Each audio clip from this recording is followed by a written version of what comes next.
Uchiha compound. Sasuke stared blankly at his bloody fists. He had been thrashing the training post for the past 3 hours and had finally collapsed from exhaustion. The post was barely any more than splinters.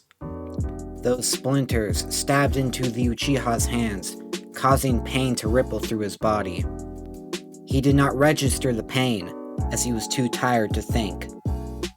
It had been 4 days since his spar with Naruto and his reunion with his brother. In that time, Lady Tsunade had been named the 5th Hokage. The village was in celebration. Sasuke attended the ceremony, as was his duty as a leaf shinobi. But, other than that, he had remained in the Uchiha district, training non-stop. No sleep, no food. Every time he collapsed, he got up a few hours later and did it all over again. His body reeked of sweat, and his fists were in terrible shape. His skin was pale, and his nails were chipped, blood trickling down them. His mind was clouded with the never-ending thoughts of the words his brother had relayed to him. The information, whether it was true or not, was impossible to swallow. His actions since the massacre were now being questioned. His entire reason for living was in question. He had sold himself the idea that he was an Avenger, but now, he didn't know what to do. "You've certainly been working hard," a voice said blankly. Sasuke turned his head to see Kakashi standing in front of him. "But from the looks of it, your mind is in much greater pain than your body." Sasuke grunted before standing up and moving to the first aid box. Kakashi sat down as Sasuke pulled out the splinters and covered his knuckles with bandages. "What do you want?" Sasuke asked in a hushed tone. "That depends. What do you want to know?" Sasuke closed his eyes. "Depends on what you know." Kakashi lifted his headband, his Sharingan looking into Sasuke's dark eyes. He wanted to be open with his student, believing that having his Sharingan visible would do that. "I didn't know your brother well, but when he joined the Anbu and was assigned to me, I knew he was a splendid ninja. Never once did I think he was bloodthirsty or too arrogant. He was unlike the other Uchiha. He was a prodigy but didn't boast of his prowess. He didn't boast about his clan or his Sharingan. He was a loyal member of the Leaf that would do anything to protect the village and the ones he cared about. I guess that loyalty was what prevented him from seeing the good in your clan's coup d'etat." "But why?" Sasuke exclaimed, fists clenched. "Why did he kill everyone else and leave me?" Kakashi solemnly bowed his head. "I do not have that answer, but if I was in his position, I would have done the same. There was no other option available. You were his brother, someone who didn't hold the same hatred of the village. He must have left you alive, not only so that your clan could live on, but because he believed you could surpass him." Sasuke stood up and molded chakra within his hand. A blue Chidori came to life. Kakashi raised an eyebrow, confused. Sasuke's Sharingan flared to life, focused directly on the wooden post he had already destroyed. He reached his lightning-coated hand outward. He forced the chakra out of his hand, the Chidori flying. Kakashi watched in fascination as the attack struck the post, creating a cloud of dust. Through the dust, Kakashi saw that a small crater now sat, replacing the post.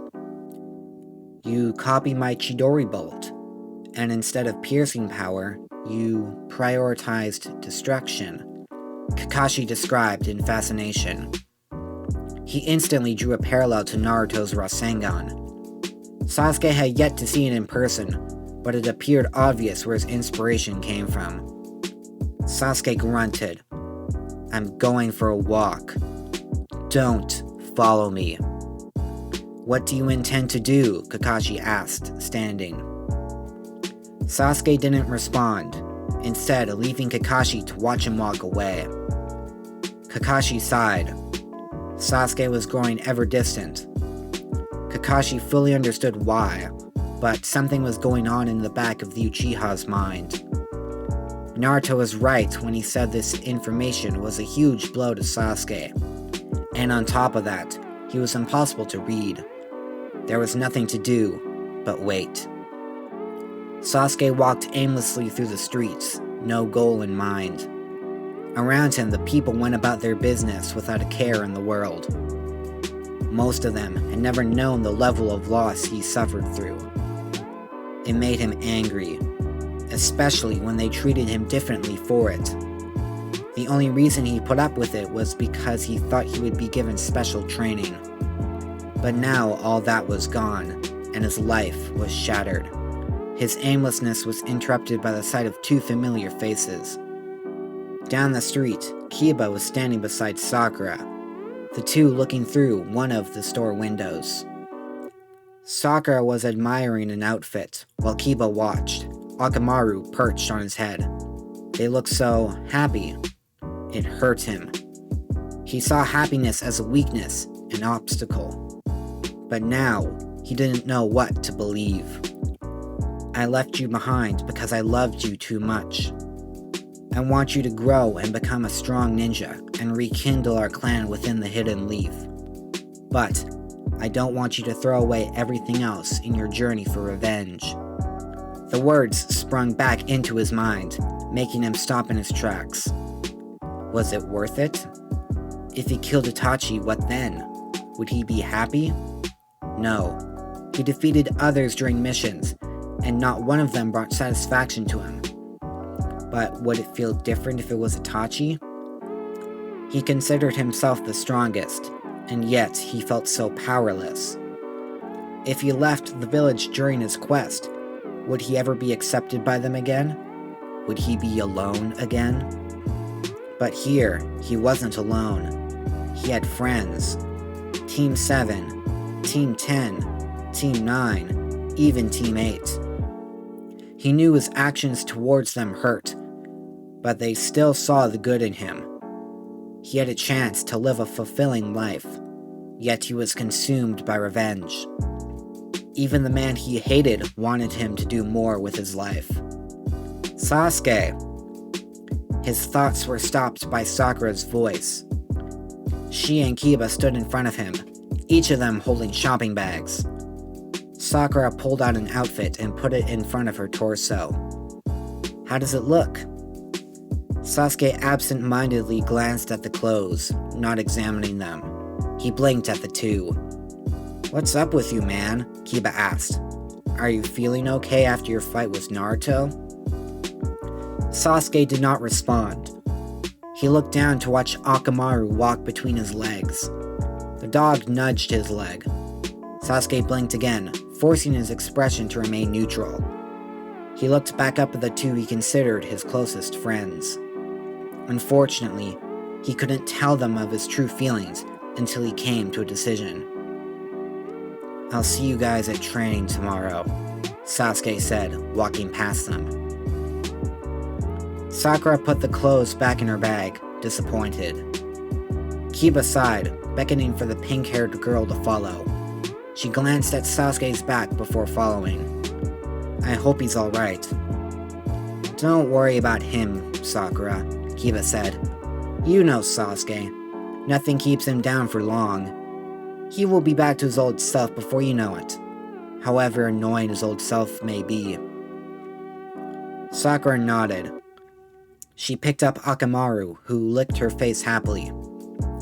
The canine had grown quite fond of both her and Sasuke over their time together. Even Kiba was becoming less and less annoying. It seemed that everyone in their academy class was changing, and all of it was due to Naruto's and Hinata's strength, and the way they seemed to inspire the people around them. The feeling of not wanting to be left behind weighed heavily on each of them, Sasuke most of all. That was what she thought, at least. A barely noticeable blush crept onto her cheeks as she thought of him, but she quickly pushed the thoughts away. Now, Sasuke was not in need of a confession of love.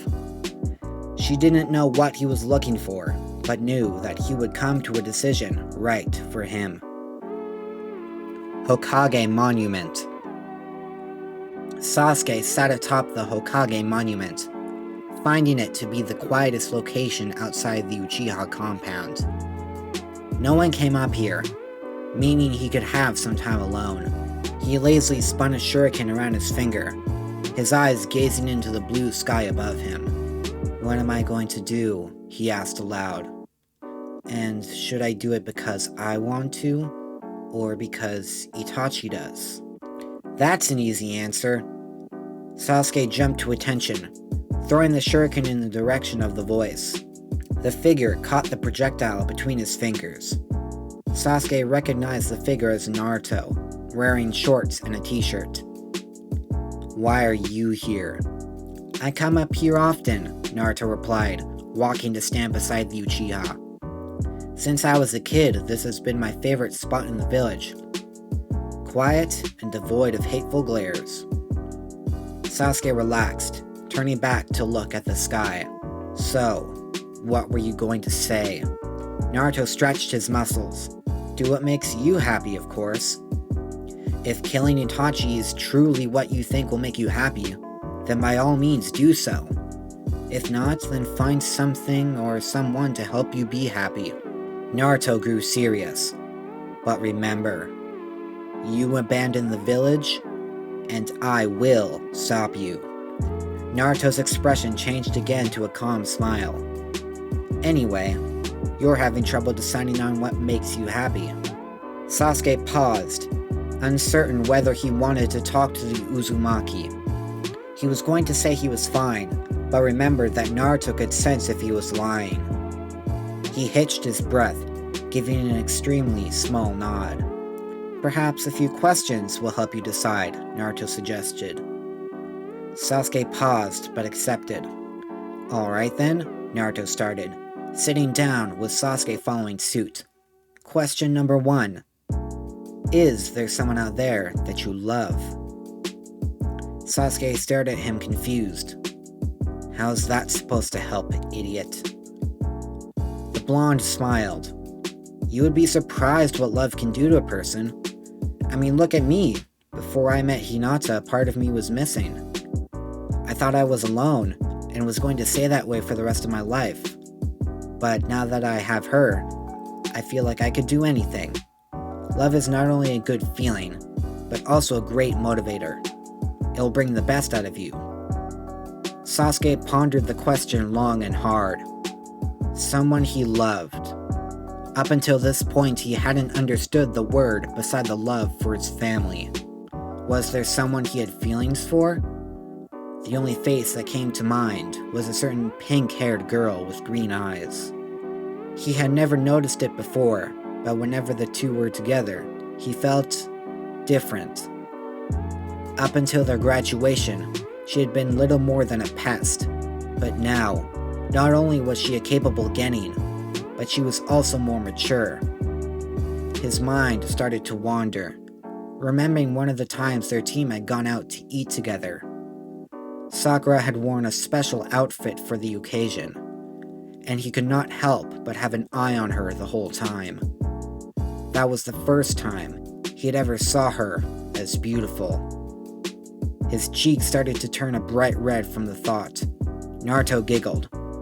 "I'll take that as a maybe." Second question. "Are there other people you care about?" Sasuke nodded slowly, this question easier to answer. Most of his peers he considered close allies and friends, even if he never expressed it. Even Naruto he had come to acknowledge as a rival of sorts. Third, are you willing to sever the bonds you have with others, solely to end the life of another? Are you willing to lose everything for momentary triumph? Sasuke stared directly into Naruto's ice-blue gaze. The answer stuck in his throat. The decision seemed so simple, yet it was the hardest of his life. Sasuke opened his mouth to speak, but stopped again. He slowly shook his head, not able to speak the words. No, He did not want to lose all the happiness in his life. Even so, I still want to kill Itachi, Sasuke whispered. Of course, Naruto scoffed. I mean, even he wants you to kill him. Just don't give up the bonds you have made to fulfill that desire. Naruto stood, giving a foxy grin. I'm supposed to be training right now, but the boss decided to send me to get some peace and quiet. And I ended up speaking to you, so I gotta go. Also, next time we speak, I have a few suggestions for you regarding your training. And now that you have chosen your path, I can give it to you. I don't need help from you, loser, Sasuke huffed. Naruto's clone rolled his eyes before vanishing in a cloud of smoke. Sasuke allowed the smallest smile to appear on his face. A heavy weight was lifted off his soul, for the first time feeling a sense of freedom. He stood up, looking at his bandaged knuckles, feeling them throb beneath the cloth. He decided to go to the hospital and get them fixed. Then, he wanted to go apologize to some people. He looked up to see the sun was close to setting, so he planned to talk to them tomorrow. He walked in the opposite direction of the Hokage monument. His mind wandered once again as he entered the hospital and the nurse used medical ninjutsu to fix up his hands. He left towards his house within the Uchiha compound. Sasuke's mood had elevated greatly as he was humming a tune to himself as he walked. If anyone saw him, they would think he was a different person entirely. His shinobi senses kicked in as he felt the presence of 5 figures, one of them which was familiar. He turned around to see their silhouettes. A large man, a man with 6 arms, another with a second head, and a girl with long, unkempt hair, with a strange head covering. In the middle stood the one he remembered meeting during the Chunin exams. Kabuto? That's right, Sasuke. I'm surprised you didn't realize I was not a fellow shinobi sooner, the man said. I had my suspicions since I never saw you after the exams. Now, what do you and your friends want? We are here to bring you to Lord Orochimaru, the 6-armed man stated, cracking each of his knuckles individually. You can make this easier if you come willingly. Why would I do that? Sasuke asked, reaching for a kunai. Because you want power, of course. To defeat your brother. Sasuke's eyes narrowed. He was told by Naruto how he had acted when under the influence of Orochimaru's curse mark. At the time, he did not care, as it gave him great power. But he chose his path. While training under the Sannin was enticing, he knew it was the wrong thing to do. One thing he also knew from Naruto about Orochimaru was that he made a habit of taking bodies to be used in order to extend his lifespan. Sasuke had no intention of giving Orochimaru his body. He also didn't want himself to be the reason Orochimaru was able to destroy the village if he decided to do so. He didn't want the people he cared about to be hurt. No way am I going to join Orochimaru. I have made my choice, Sasuke said, without a hint of hesitation. Kabuto let out a sigh, honestly startled by the Uchiha's choice. He had expected him to jump at the chance for power. Why do I have the feeling this is because of Naruto? Kabuto thought. He motioned for the 6-armed man, Kidomaru, to knock out the Uchiha. Kidomaru smirked. He launched himself at Sasuke, intending to knock him out with one strike. Sasuke dodged and brought his fist down while bringing his knee up. The 2 attacks struck Kidomaru's chest and back. Sasuke used such force that Kidomaru gasped for air, feeling his ribs bend from the pressure. They were just shy from shattering before Sasuke had to dodge an attack from the large man, Jirobo. Sasuke managed to land 2 blows, but they had no effect. Jirobo planted the fist into his gut, making him spit out blood. Falling to the ground, Sasuke tried to ready a Chidori, but forgot that he had used his chakra earlier today. He was defenseless, and he was in the compound where no one else ventured into, so no help was coming. Kabuto stood over top the Uchiha, a cool smirk on his face. "You certainly are capable. I'm sure you will come around for Lord Orochimaru." Sasuke growled. "I would rather die than let him take me." Kabuto shrugged. "Nothing you can do about it." The white-haired boy pulled out a scroll, a cloud of smoke coming from it. From the smoke, a peculiarly long neck shot out and planted its fangs into Sasuke's neck. He let out a scream of agony as the curse mark pattern spread across his body. The clone of Orochimaru retracted his fangs before popping out of existence.